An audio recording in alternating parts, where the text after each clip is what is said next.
Potty training time is overwhelming for most parents. And for me, I am truly trying not to dread this time as my daughters are quickly approaching 2.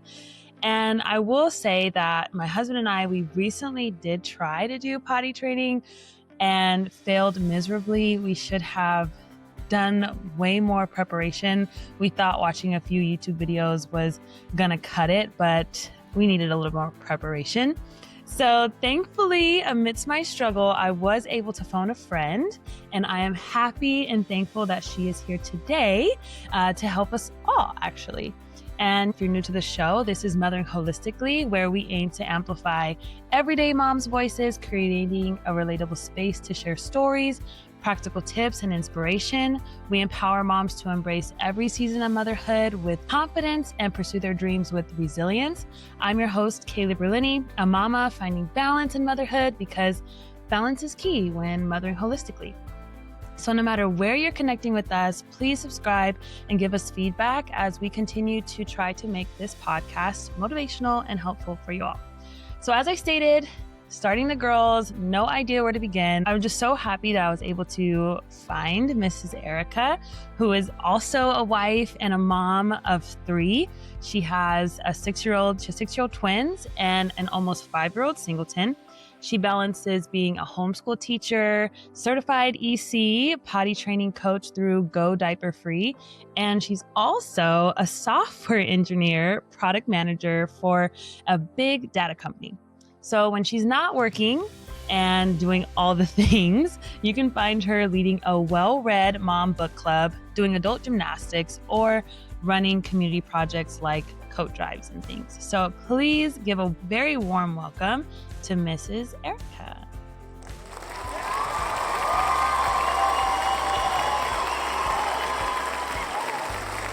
So hello, thank you so much for joining us today.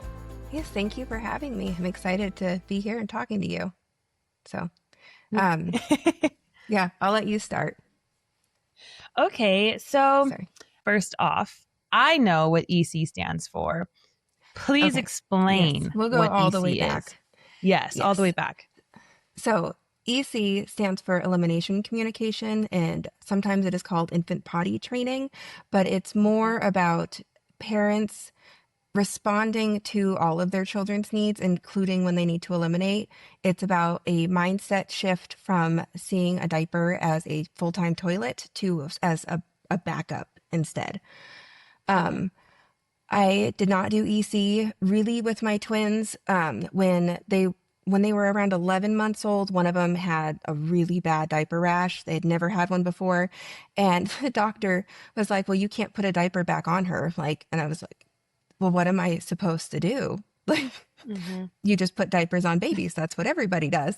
Right. But I'm a professional problem solver is what I normally tell people. So that led me down like a rabbit trail with, I read a book originally that was called Hybrid Infant Potty Training. And my twins were 11 months old at the time, and I managed to very rapidly have them bowel trained. And then they were 50 to 75% pee in the potty at that point. But that's when my morning sickness with my singleton hit. And yeah, so this gets into like not getting overwhelmed and balancing act. And there's a time and a place for all things. So I was in survival mode at that point with how sick I was and having like still babies basically. And I like the diaper rash resolved, and I was like, okay, I'll pick this up later, was my plan. So fast forward to when my singleton was born, everybody told me, like all of the things that happened during your twin pregnancy was because it was twins and things like that. So if you have just one baby, nothing bad will happen was kind of the gist from people, and people don't know anything. It's amusing sometimes. So, way worse than my twin stuff. Like they thought he was terminally ill until he was 7 weeks old. He spent almost 2 weeks in the NICU. We were sent all over the state to different specialists. Like we were talking to listening to hematologists arguing with phlebotomists in the hall about how much blood can you take from a baby in a single setting kind of a thing. So Wow. again, survival mode. Sorry, I know this is potty training. I'm getting there. I promise it does tie No, in. you're fine. You're Um, fine. so it's interesting though, because when you're in those times, you don't really realize how focused you are and how down your head Hmm. is, if that makes sense. So Hmm. we did all the specialists, we did all the things. We finally worked out what was going on with him. And everybody's like, he's fixed. Like, here's your perfectly healthy baby. And at that point, I look up and I'm like, why is he wearing mittens? Because he's outgrown all of the like pullover onesies at this point. Hmm. And I realized that at some point I had gone into my twins' things because I never used the baby mittens with them. I had Hmm. gone in, I had found those, and I had been dressing him in onesies and putting those over his hands. So I'm like, you're 7 weeks old. You don't need mittens. Let me take these things off. Yeah. And then 9 o'clock at night, he starts, it's like he's going to take his eyes out. He starts clawing at his face and he's clawing at his face. Oh. And I'm like, well, that's not normal. But like, you know, everybody tells me you're fine. So I'm overthinking this. So the next night, 9 o'clock, claw, claw, claw. And I'm like, okay, that's weird, but it's not a pattern yet. It's twice, and I'm overreacting. So third Hmm. night, claw, claw, claw. I am Googling. I'm totally out of ideas. I come across a YouTube video I have never been able to Hmm. find since, ever. So Wow. it's, Okay. I know, bizarre. I Yeah. know, it was, sorry, one of those things. I've never been able to find it since. I know it existed because I sent it to my husband. He can confirm. He saw the video as well. Um, but it's like a Norwegian woman, and she's filming her baby to start, and exact same thing. Claw, claw, claw, like this full body wiggle that he's doing too, that I haven't really noticed until I see her baby doing it. And she Okay. goes, my baby needs to go potty. So I'm gonna take her to the toilet. And I'm like, it's not a thing. Babies wear diapers. Everybody knows babies wear diapers, Right. obviously. Right. Yeah. Um, I know. So I sent it to my husband anyway, and I'm like, because I'm desperate. I can't. I'm a professional Right. problem solver. I cannot solve this problem. Something is going on. Everybody keeps telling me he's fine now. I'm like, he's not fine. Something Right. is going on. Something's wrong. Something's going on. So this lady in the video takes her baby to the sink, and she makes the pss sound, and the baby pees in the sink. And I'm like, I know what happened there. Obviously, that lady doesn't know what happened. Like, she took the diaper off, the air hit them. That's what made the baby pee. That's what they always tell you. So, like, Obviously. when I had my twins, I was never peed on because I would just open their diaper and then close it real quick. And because, like, the air, like, that's what I see. everybody had always told me. Um, Exactly. it's not correct, but like, that's what I thought. So I sent it to my husband that night. It's like the fourth night. Again, claw, Hmm. claw, claw, full body wiggle. I'm so frustrated. And my husband is like, just hold him over the sink and see what happens. He's like, we're home alone. If nothing happens, no one will ever know. Like, Right. It's what's the just us harm? here. It's just It's just us. us. Just try it. I Hmm. know, who would have thought it'd become like some weird potty lady, but you never know where you're gonna end up. So I take him to the sink and he pees in the sink. And I'm like, air, coincidence, whatever. So I feed him, and then it's like half an hour, 45 minutes later, he starts to do the same thing.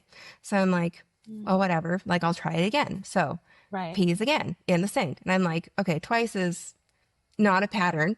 It's a coincidence. Like, I'm not there yet. And then he woke up around like 4 a.m. that next morning, and his diaper Hmm. was dry. And I was like, no, that's not a thing. That's absolutely not a thing. So, like, I picked him up. I wasn't going fast or anything. I picked him up and, like, slowly worked my way to the bathroom. And he used the sink as a toilet again, 3 times in a row. And how old is he at this point? You said 7 weeks? 7 weeks old. And Wow. I'm, Okay.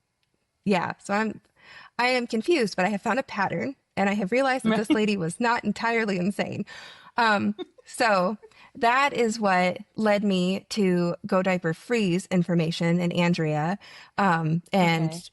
yes, so I watched many of her videos about like infants don't actually pee when they're like totally asleep because we all have the same like neurochemistry. So you'll Right. notice they like semi rouse. They don't wake up all the way, obviously. They're not like adults, but like I would notice that.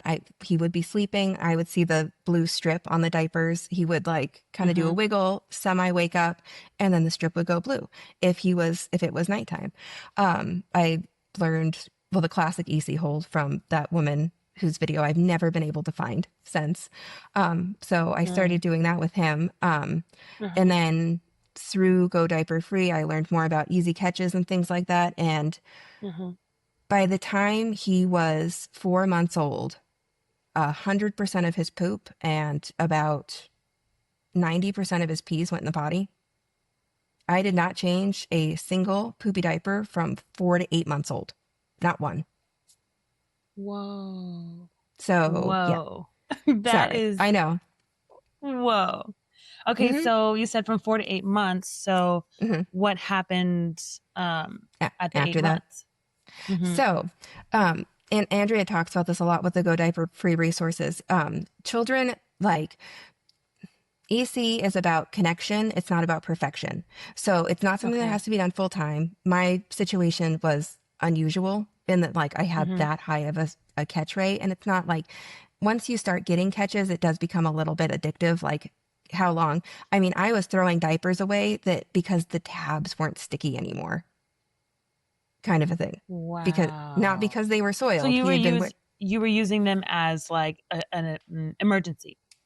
It's a backup. A diaper, that's Yeah. what I mean Okay. with like the mindset shift. A diaper is a Mm-hmm. backup. It's not a full-time toilet. So it's there in Okay. case you need it, like in case, you're cooking or you're dealing with a kid. Like that was, did you ever read What to Do When You're Having Two? I think is what that book was called. No, I haven't. I haven't read that. Oh, it was a really good twin book. That's one of the reasons that I had a twin mom friend that lived here a while ago, and one of her babies she didn't get a hold until she was like 3 days old. And I Oh. didn't have that experience because I read that book, and that was a similar experience to the woman who had who wrote the book had. Oh, Um, okay.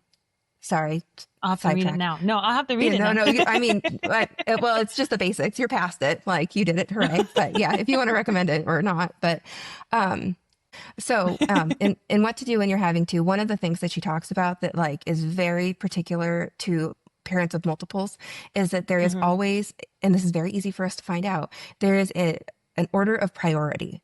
Like obviously safety is Okay. first. If there is a baby Right. who is unsafe, that is what you deal with before the baby who's crying because they're hungry or, Right. things like that. Like it Right. makes it really easy because you can't be everywhere and you can't do everything at once. So you learn really quickly, like, what is my top three things that I will address immediately and what can wait. Mm-hmm. So with potty training or like EC, it would be, I'm dealing with a situation with one of his sisters and I know he needs to Mm-hmm. go potty, but I'm not in a drop everything moment, if that makes sense.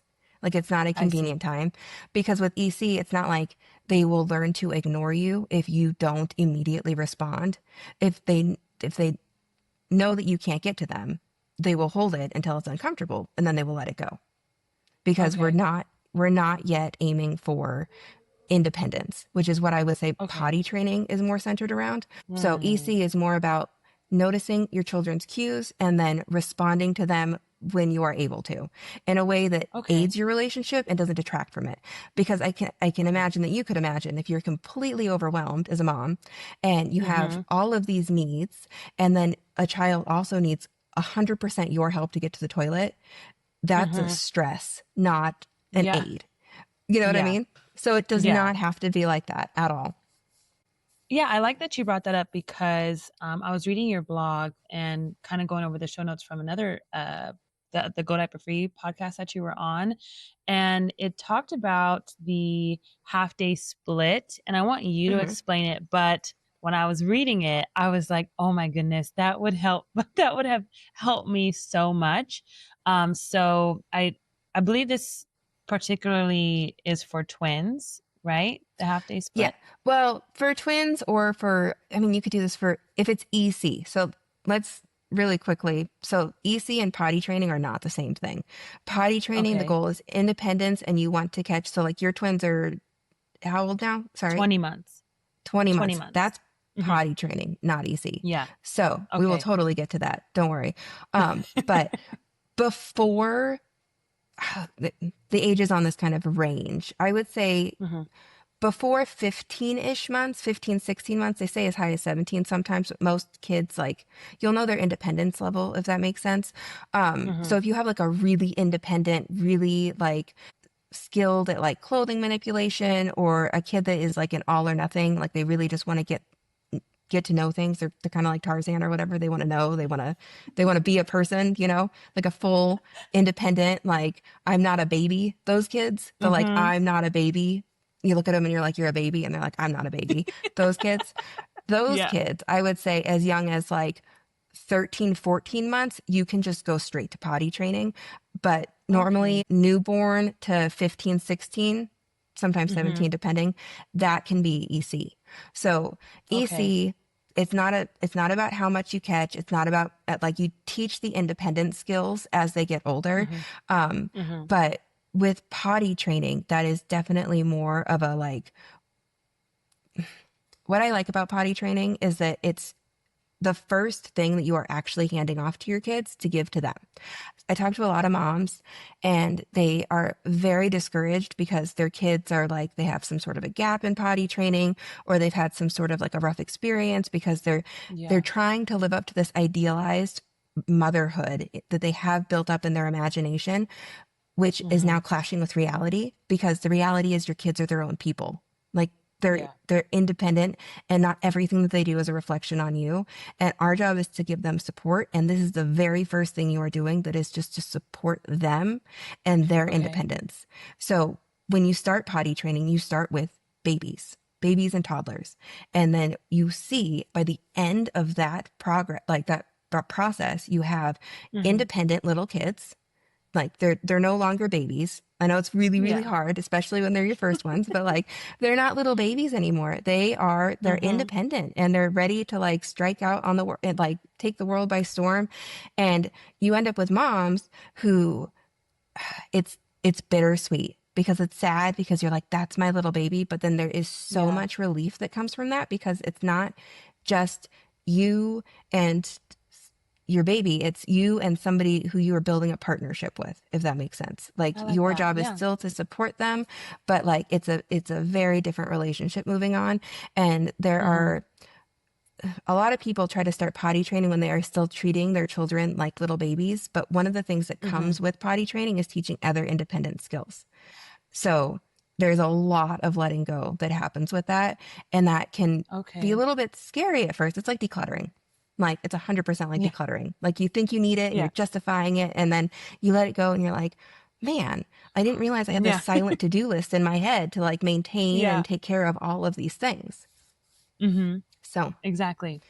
mhm. Okay. So you're saying that the half day split pertains to Oh, EC. sorry. EC, or I know, sorry, I know, I No, totally you're messed up fine. there. You're fine. Um, You're fine. so yeah, I would primarily do it with EC. You could do that with singletons or with twins. The half day split in that article, what I was talking about was like having, like you do with your babies, you have like an A and a B. So like, baby A is like Right. your AM baby, and baby B is your PM baby, but do it based on like their personalities. If one's more of a morning baby, like, you would definitely want to give that baby more attention when they're like, it's their time of day, if that makes sense. But it Right. also teaches, because twin moms tend to be perfectionist. I don't know if you've noticed that, but it's a I'm common thread. recovering. I'm I know, it's a recovering common perfection. thread. Hmm. Yeah, it's really hard not to be.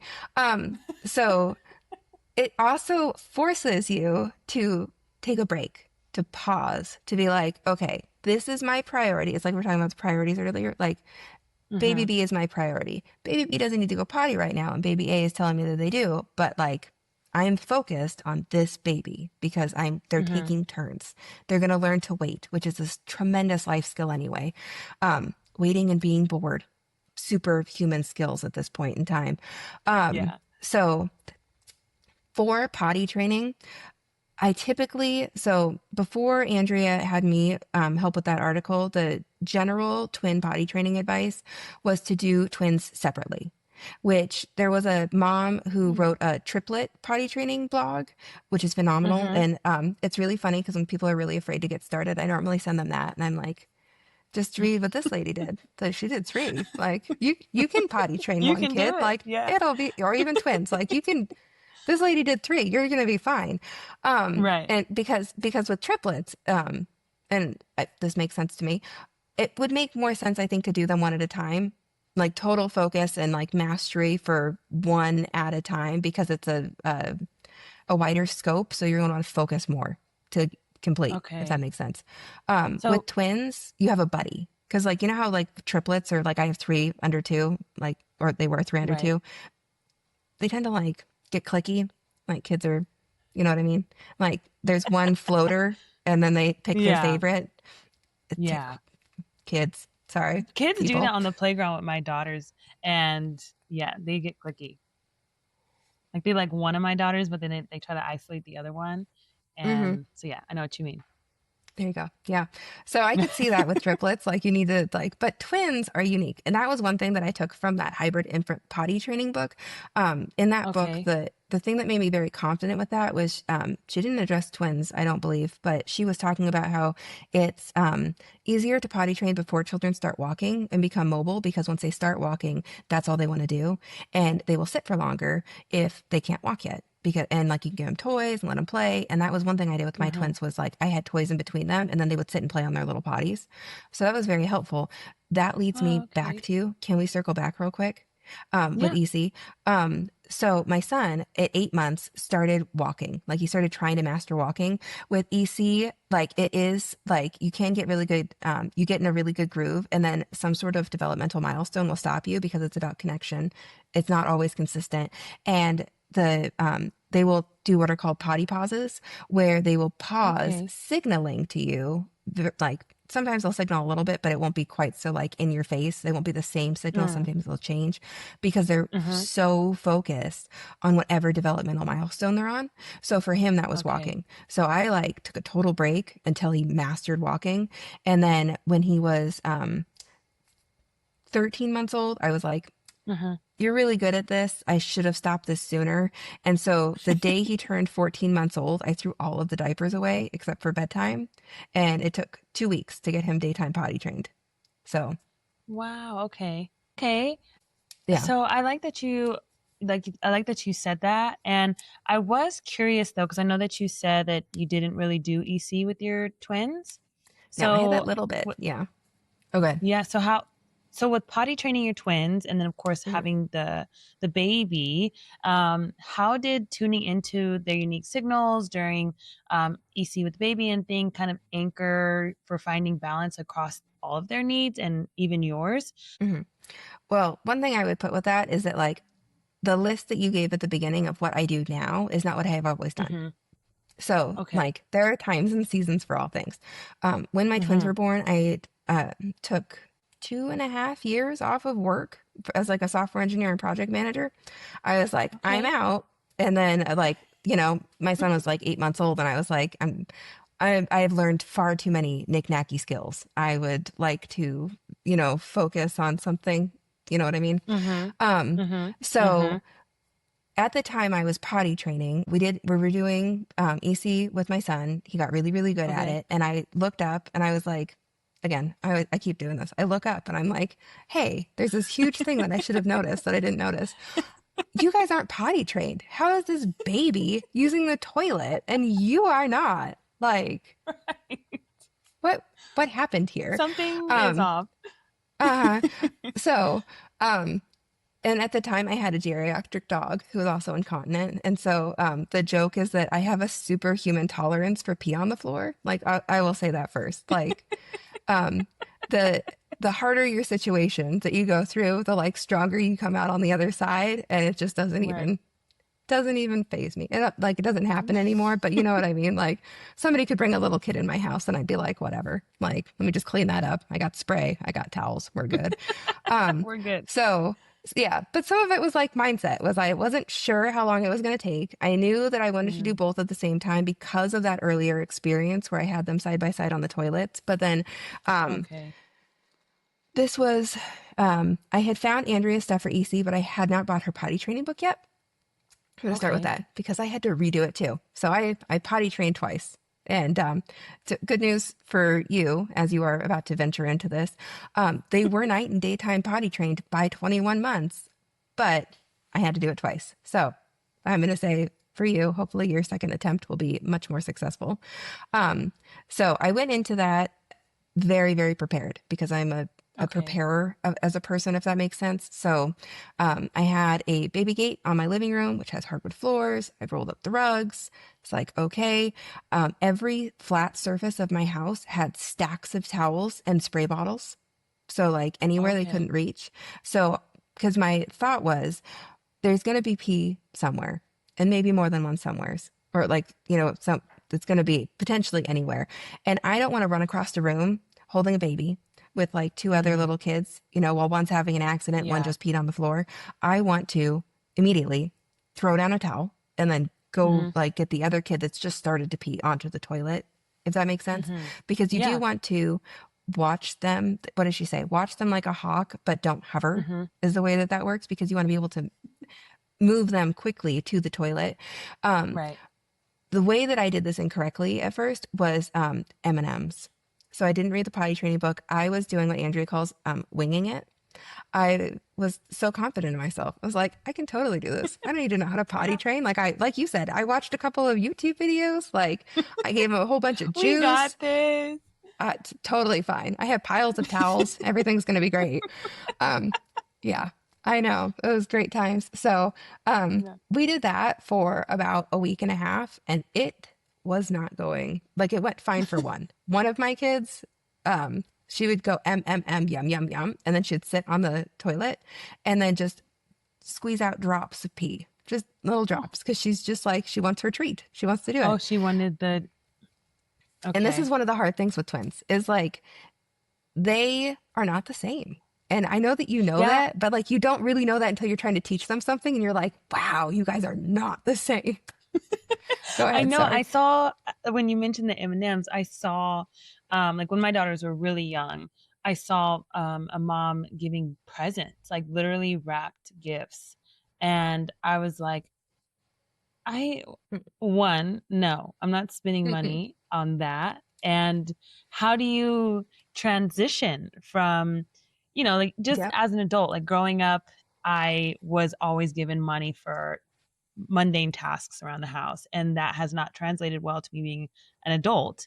And so Hmm. I'm just like thinking of my own self-reflection and things that you go through as a child and how you want to change as an adult. And Exactly. so it's like, Yeah. how do you transition them to be like, oh, now that you're potty trained, you don't get gifts or you don't get M&Ms. So I like that you brought Yeah. that up. Oh no. We will totally get there. Cause like I said, most of the moms that I work with, it's not really a potty issue at the heart of it. It's something different. Which is Hmm. usually one of two things, but we'll get there. So one was just absolutely smashing it out of the park because she wanted that M&M real bad. The other one could not do it to save her life. It was so sad. She would just cry, yum yum yum, like cry, like real tears, because they didn't talk very much because they were Oh. little. But like it was Hmm. heartbreaking. Or like the one would get off the toilet and then the other one would sit on it to try to be like, see, it was me. Like reward, please. I know. So we did that for like a week and a half ish, and then the one with the that was doing it successfully was doing it so well. We were like, I mean, we should move on at this point. Like, I don't know what to do. And that was when Right. I finally read Andrea's book, and she talked about which I mostly got for nighttime potty training, and then I was like, I totally messed this up. I made some mistakes. We gotta redo this because like you probably guessed, the one who would pee on demand for an M&M decided, if there's no M&M, there is no reason for me to use a toilet. So, so had to redo it with her. But one of the things that we learned with that was the one who was struggling is an all or nothing kid. So, and that was not something I knew before that. Once we took away nap and nighttime diapers, she was like 100% potty trained overnight. She just needed Oh, to know. interesting. Isn't that bizarre? I never ever would have guessed that. Yeah. She just needed to Yeah, know interesting. that we were for real and this was happening and that we You were believed in actually, her. and we're done. Like the diapers are Right. gone. We actually did it. Um, and Wow. and then the other one got with the program because she was like, "Oh, like I can't just pee on the floor." First thing, second thing, like there are no diapers Mm-hmm. because the one who wasn't doing very good, like at a certain point in that process, she did basically stop having accidents, but it's because she was holding it until she got a nap diaper, and then she would like pee in her diaper and then like knock on the door, Oh, like I'm wet, change me so I can actually go to sleep. interesting. Also not Interesting. good. Okay. Yeah. And also for listeners, I will be linking Andrew's book because I will be buying the book as well so that I can be way more prepared. Hmm. And so I'm happy that you brought that up. Um, I wanted to also ask you, so I'm really happy that you mentioned that you took some time off because, like I stated in the beginning, the whole purpose behind this podcast is balance is key when mothering holistically, and you can do all the things that you want to do as long as you find balance. And our mission and is to of course share that the number one priority is of course your children, their needs, and your family, but you cannot give from an empty cup. So you of course have to find things that make you happy and help fulfill you even more so. So of course with all of your different things, what kind of sparked your passion for once your children were potty trained and you went through this, why, like, what made you keep going? Like, why not stop there? Why not stop with the full plate you already have? What was such a drive to start helping other parents with potty training and EC? I think specifically it was that, like I mentioned earlier, it was the shift I saw in children when they Mm-hmm. went from, you know, completely dependent on diapers to independent. Because a lot Okay. of the kids that my kids played with or other like kids that I knew, one of the themes that I saw with kids who had behavioral issues specifically was that they were just acting like babies because they were being treated like babies. They needed that independence. They needed that autonomy. And when I first Interesting. started my coaching practice, I was just I was just going to help everybody and it was going to be great and like kumbaya kind of stuff. And I was never going to charge anything. And then one thing that I realized several months into that was like the people that I was trying to help were not being helped by me not charging them because people treat free advice like what you charge for it, as horrible as Mm-hmm. that sounds. And so I started charging. And when I did that, my goal was not like, this is not a get rich kind of a, Right. side thing. This is just that I'm trying to help people. But I did Mm-hmm. do a price point that was accessible, but Mm-hmm. how do I put this? Something anybody could actually afford, but that would be one, a discussion with your Sad husband, to and lose. Yeah. sad to lose. Yeah, exactly. Like you had to have some sort of Mm-hmm. skin in the game. And one thing I found Yeah. when I started doing that was like people who were taking, sometimes 2 or 3 months to finish potty training would be done in like 3 weeks, 3 weeks. Like they would be done before, because I decided to do a month of Mm-hmm. support instead of like, because I was like that should get people to the end, and that seems to be what Right. gets people to the end. Like you're done by the end of the month, 100%. Um, and because you That's actually quick listen. though. I feel like Oh, and that's that's what it should. yeah, But that's that's really what quick. it should be. You want to move at a brisk but like sustainable pace.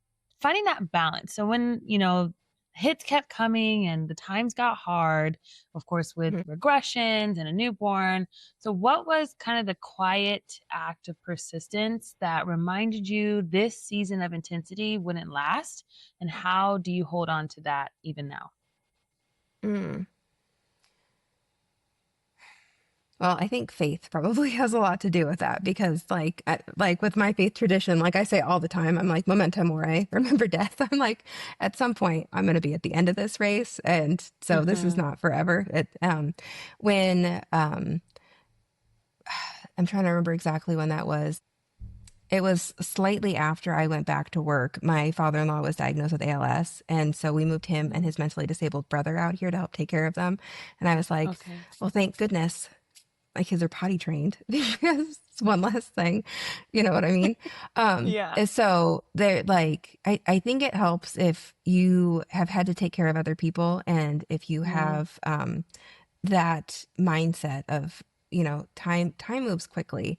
It doesn't feel like mhm, it when you're in the middle of it, but being able to, connect and spend time with your kids because you don't know how long mhm. you have is incredibly important. And then, like I said, like we were just talking about, decluttering helped me a lot because that was one thing that I found when I was overwhelmed with caring for so many other people was the Yeah. thing that felt like it was pushing me over the edge was stuff.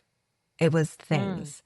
And that was mhm. something I could actually get rid of. So that was Yeah. a purging season for me, if you will. Um, Mhm. so because when you don't, you're much more equipped to focus and to help people when you are not having a silent to-do list that is a mile long in your head. And Yeah. again, block schedule when you can actually block out like I mentioned, I woke up at 4 a.m. for a lot of years. I don't have to do that anymore, but I did because that was when things fit in my schedule. I'd get up at 4, Mhm. I would work, I would exercise, I would do what I needed to do. Um, Yeah. I mean, at one point, I even, I think fasting is very good for you. I know you're breastfeeding, I think, but I just so stopped. it's I just stopped. oh, Yeah, okay. actually. It's not Yeah. for, every season again, but like Mhm. there are some seasons where that's good. And that was one season for me in particular because I remember I was very frustrated with, and this is going to sound silly. I thought my kids were needy, but they were just children. You know what I mean? Right. So Right. like there was a time when I was overwhelmed and like I would be very frustrated because like they would be up and I would have no time to do anything that I wanted if I didn't wake up hours earlier. And one of the things Yeah. that they wouldn't let their children wouldn't let me do was eat or drink hot coffee or anything like that because they were Mhm. so like, you know, finishing their Mhm. food at different times and doing stuff like that. Yeah. So one of the things that I did there was I started fasting. And I'm not kidding. That like self-denial totally changed my life because I realized that the problem wasn't that they needed things from me, it was that I needed to tell myself no. And I was no Interesting. longer frustrated with them at all because if I couldn't eat, it was because I was choosing not to eat. I was skipping breakfast on purpose so I could get them started and through their morning. And the thing about black coffee is like it's good when it's hot, but it's not when it's cold. But when it's hot, like it hits the right temperature and you can drink it pretty quickly. You know what I mean? So I was able to like, My husband solve a is lot gonna of love problems. love this part that you're talking about because he is always like fasting and like you mentioned, like I couldn't do that when I was nursing, but Yeah. now things are shifting and waking up early is where I'm at in the season Hmm. of life and having to wake up and prep because it's like you have to post a certain amount of times, but I really truly don't like being on my phone. So I did Hmm. start the block of my calendar. So it's like from 5 to 7, I do what I got to do. And then I mom, and my calendar Yeah, literally says momming. And then their nap that's time, it. I do it again. And then I Hmm. mom. And then bedtime, I do it again. So that's why we're here right Yeah. now. And that's what I remember. There was somebody who joined my team at work years ago, because Hmm. that was what I was doing. I would wake up at 4 and I would work, and then I would have my kid block, and then it was nap time, and so I'd be on at nap time, and then it was bedtime, so I'd be on after bed. And he was Hmm. like, "You are always online. Do you work like 12 hours a day?" And I was like, no, I'm off for huge chunks in the middle. You just don't know that because I replied to your message at 4 a.m. and at 1 p.m. and at 9 p.m. and you think I'm just always online. So I know. I always wondered sorry. that too when people are like messaging me because it's like I feel like I'm getting back to them quickly, but it just so happened. But I'm like, we're all moms. So it's probably because we have pretty much like similar type of schedules with our kids. And so it just so happens that it lines up. But I know exactly what you're Yeah. talking about. Okay. So with, doing EC and then of course potty training, there must have been stretches where the misses or the midnight runs tested every part of your being. So what's a story from those never give up chapters that still lights a spark in you? Well, here, let me see. Mhm. There's my twins, and like this is after they're potty trained, but I mean, like they're slicing apples. And this is what I mean Aw. by like independent skills. Like, here's one of them. She's like 2 years old and she's cooking scrambled eggs. Oh, And then here's so you're that was my son, and he was born in 2021 and that's 2022. So he's a year old. And here's him cooking scrambled eggs at a year old. And then here's him what? flipping a pork chop with my husband. So you're saying that all of this was you feel is motivated by Oh, because they sorry. got such the autonomy from potty trained, being potty trained. You feel like Hmm. all of these skills blossomed from that. So that was like the Exactly. seed, and it was just like this It humongous was tree that came from It that. was I would say it was a combination because we tried to do some of that before they were potty trained, but potty training was the thing that absolutely kicked it off. And that is what Okay. definitely motivates me still is especially with other like autonomy and independence skills. Cause like Mm-hmm. some people, like their kids will know how to use the toilet and things like that, but then they're like, well, they can't pull their pants down because they don't do it like I do it. I'm like, that's because that's not how kids pull their pants down. You have to get into their mindset of like, what are their fine motor skills like? What are their Mm-hmm. like, what is their actual ability level now, and then modify. Like if somebody was in a wheelchair, you wouldn't say, well, they'll never get inside of a house, they can't go up the stairs. You would make them a Right. ramp. You know what I mean? Right. So like Right. if they're too small to get onto a toilet, we're going to modify either the area around the toilet, or we're going to give them a toilet that's their size. Because if we adjust the environment to fit them, like if you think about it, they live in a world that is way too big for them because it's made for Yeah. adults. Yeah. So, and that was like I tended to do a lot of like my husband said that we, the way he puts it is like we have always let our kids be as big as they could be with help. Mm-hmm. So that has always kind of been a thing. Like we took the girls out of cribs at 15 months, and then my son was only in a crib for a tiny bit because he's been able to roll onto his side since he was in the NICU as like a Okay. newborn. And so I was afraid he was going Mm-hmm. to like dislocate a hip in a crib. So he's always been on the floor bed. My kids, the girls were in high chairs for a pretty brief period of time, and my singleton almost never was. He just sat on my lap at the table because if you Okay. like, or he stood in a chair at the table, like Mm-hmm. if you adjust your world for them, they can fit into it. And Yeah. that independence makes them like, I never, like, I know some people say this, like, I never had the terrible twos, but like, we never had the terrible twos because the terrible twos are just them being completely overwhelmed and frustrated with like living in a world that is not made for them and being treated like babies when they want to be big. And if you I let them see. be big, they are so much better in emotional regulation. Like it's amazing because they don't have those like boil over points where they really Mm-hmm. really want to do something if you give them something that's their size. So Mm-hmm. like I have a picture of my son when he's like 1.5 and he's got like a chef's knife, like an actual knife, but like with my twins, because we were more hesitant, first kids. Yeah. Like I gave them like they sell on I think Amazon like plastic chef's knives so they can't like Yeah. actually stab anything.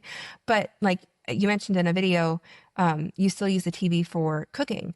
Um, Mm-hmm. that is the absolute best time to be with your kids. I know it doesn't seem like it, but like when you are cooking, because like one, they're going to find out that the stove is hot, like real quick and probably be okay. You know what I mean? Like, Yeah. or they're going to learn that when you say stop or hot, they need to stop. And that Right. like hot means hot or don't touch, however you're going to put that. But that gets into like basic habit training and stuff. Mm-hmm. But if you give them a job, they will not only be out of your way, they will also very likely, and like with regard to food, eat better. I don't know if you've ever noticed that, but like if you Mm. have ownership of something, even if you don't really like it, or if you don't wouldn't normally give it a chance, it's something you made. Like that was Mm. a big thing with one of my twins was like she wanted she didn't want to eat something if I made it. Didn't really matter what it was. But if she did something in that, she was going to tell everybody how good it was. She's going to sit down at the table and tell everybody, I made that and it is so good.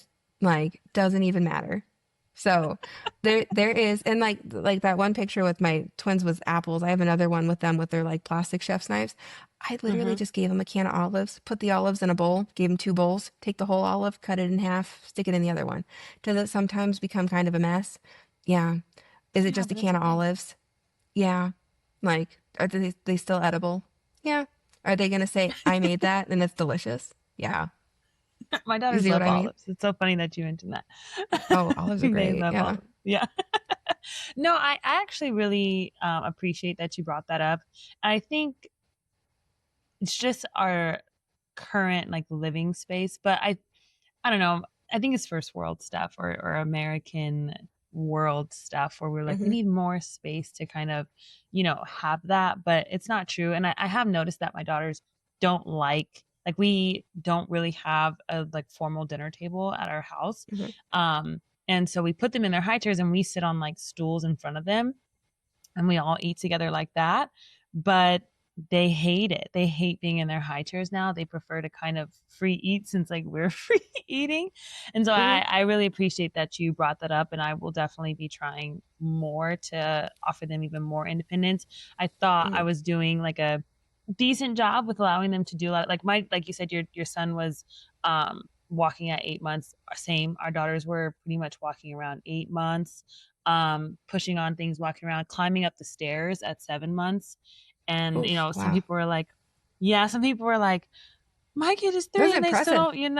Oh, Yeah, no, no. I have Yeah, let him videos and go. stuff, and like Yeah. them coming now. My daughter's 1, and she's walking down the stairs, and of course I do get Hmm. like, it's okay, Kids who grow up it's a with kids who grow up with stairs are totally equipped for that. Like it's yeah. absolutely shocking to me, like how the difference between kids who live in houses with stairs and kids who don't, and how like the confidence they have with like I can Mm-hmm. go up and down stairs. So yes, I I can. could They see love that. stairs, and Hmm.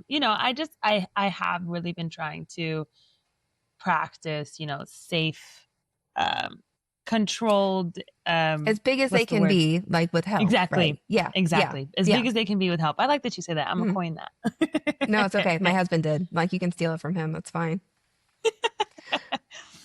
So, kind of like we've been talking about, your path with coaching other families through going diaper free, with Go Diaper Free, especially, with multiples. And it just really seems like you're now passionate about it.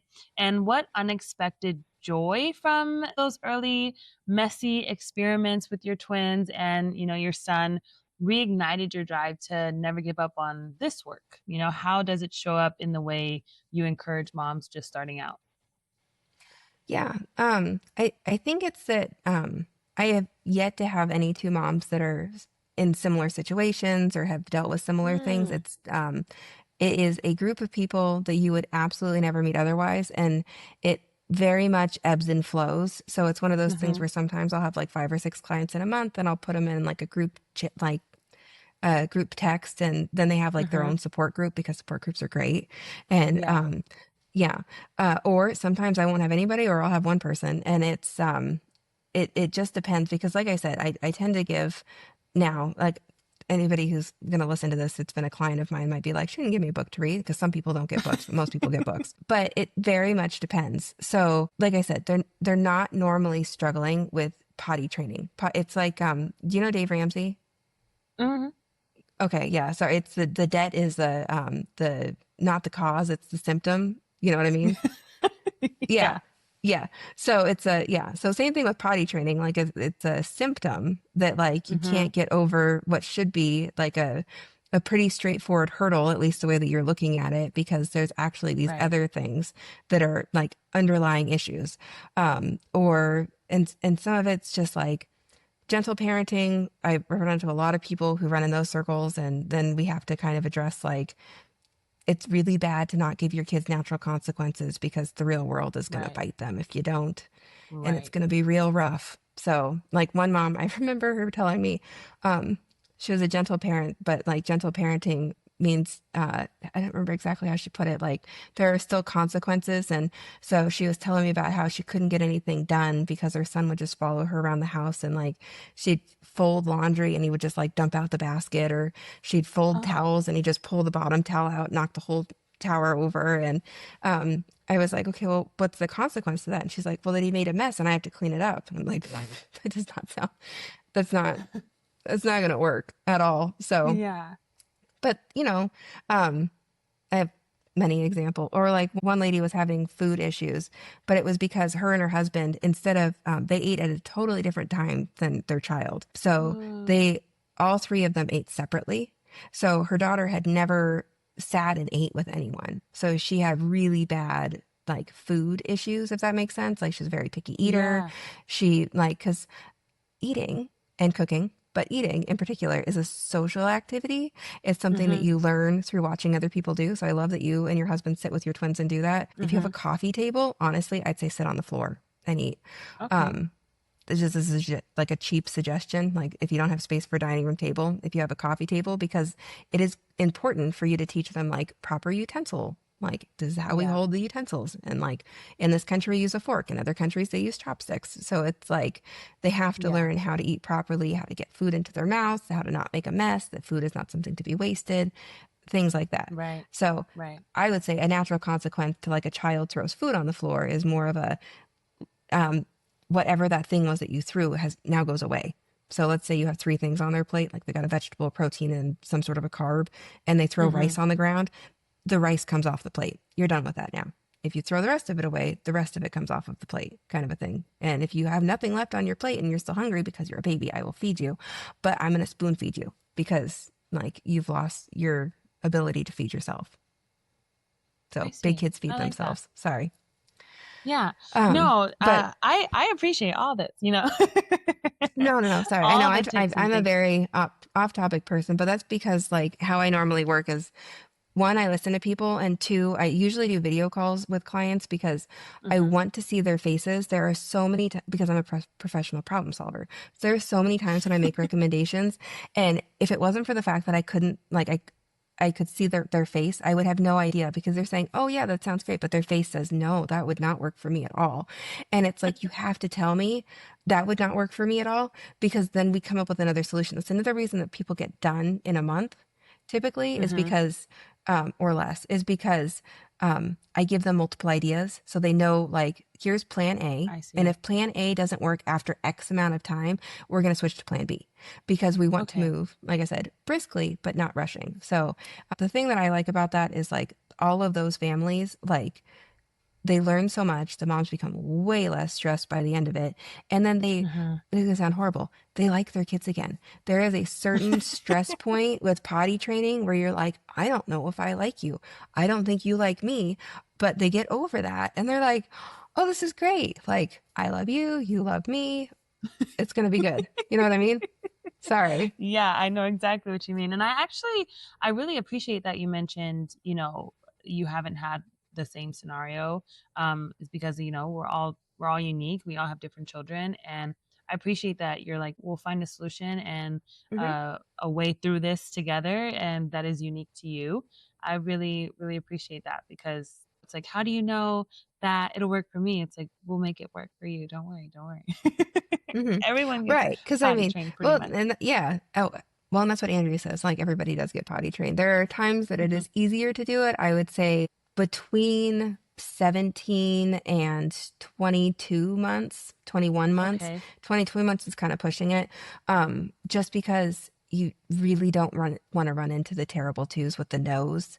Like it's a Mm, lot easier before you hit the no to everything to be because that's what a lot of people do. They wait until their kids say no for everything and then they're like, we're going to take away potty diapers and use training. the potty. And they're just like, no, No. like that's the only word I use now. No. And then they're like, wow, this is really hard. And it's like, yeah, you waited a little bit long. So it's going to be a little bit hard, but it's kind of like my like superhuman tolerance to pee on the floor. You're going to come out stronger. I promise. If your kid's like 24, 25 months old and you're like, I missed the ideal window for potty training. I'll just wait until they want to do it on their own. Don't. You'll save years in diapers if you like Yeah. money, time, Mm-hmm. independence, Mm-hmm. behavioral issues. If you just like, yes, it's going to be a little bit harder, but just because it's a little bit harder does not mean it's impossible. And it doesn't mean that you're not going to be better for doing it. Like everybody's going to be better for doing it.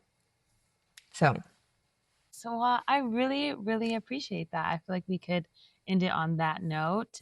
Is there just one last thing that tips and things for someone about to get into the thick of it with potty training? yeah, sorry. I feel like we didn't touch on that enough. I had a lot of comments. So, for potty training, I would say one, most importantly, go into it with an actual plan. Do not wing Mm-hmm. it. Winging it is like the number one mistake people make because then they're like, that didn't go very good. And most of them give up. They don't like, try to come up with a new solution. They just say, I'll wait until it's easier. Life does not work like that. It's not going to be easier. That you will be stronger. Like, it doesn't get easier. You just get stronger. Yeah. And the independent skills. If there are other independent skills that you can offer your children around the same age as, like, or the same time as potty training, like I used cooking as an example, but with potty training, there are complementary skills that go with it, like clothing manipulation, being able to mount a big toilet. Those are the two biggest ones, I would say, and those can be taught starting around 11, 12 months old. So if you're thinking, I don't really want to potty train yet because you have younger children, start with those independent skills. Watch some like Montessori clothing manipulation videos. That's very, very, like I said, their fine motor skills are not the same as ours. So how children are going to pull their pants down or do things like that is a little bit trickier. Andrea's book is phenomenal. I would highly recommend that for anybody about to venture into potty training. She has a very concise plan. And the second half of the book is just troubleshooting. Okay. And then if you feel like you're getting stuck, there is help.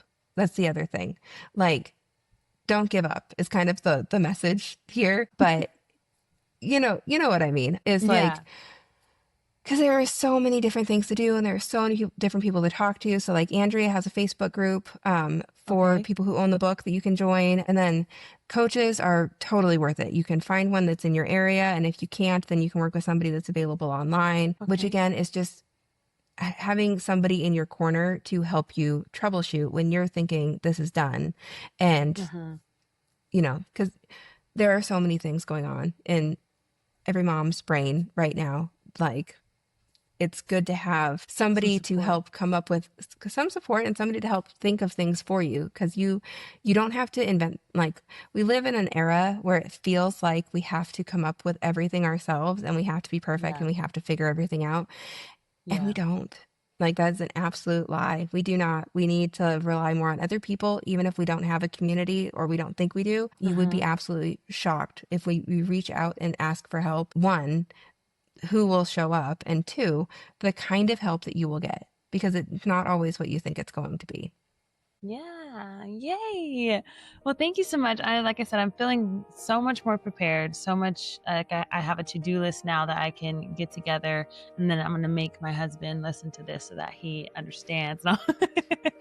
And then I need to get the books. And of course, for everyone listening, all the things that Miss Erica mentioned, we will have linked in the description. So the books, of course, Erica's information, that way if she can help you online and things like that if you need a little bit of extra support and a little bit of extra professional guidance.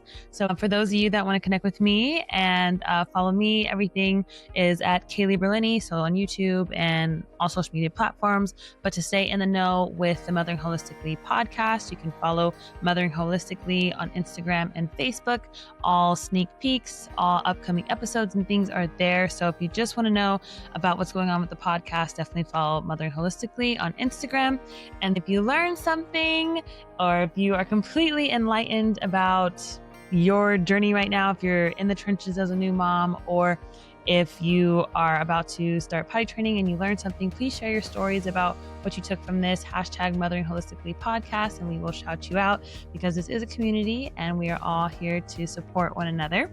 And if you like this episode and feel that it resonated with you, please give it a thumbs up by clicking that like button. And if you feel it could encourage someone that you know, please share it, while also hitting that notification bells to never miss a weekly episode.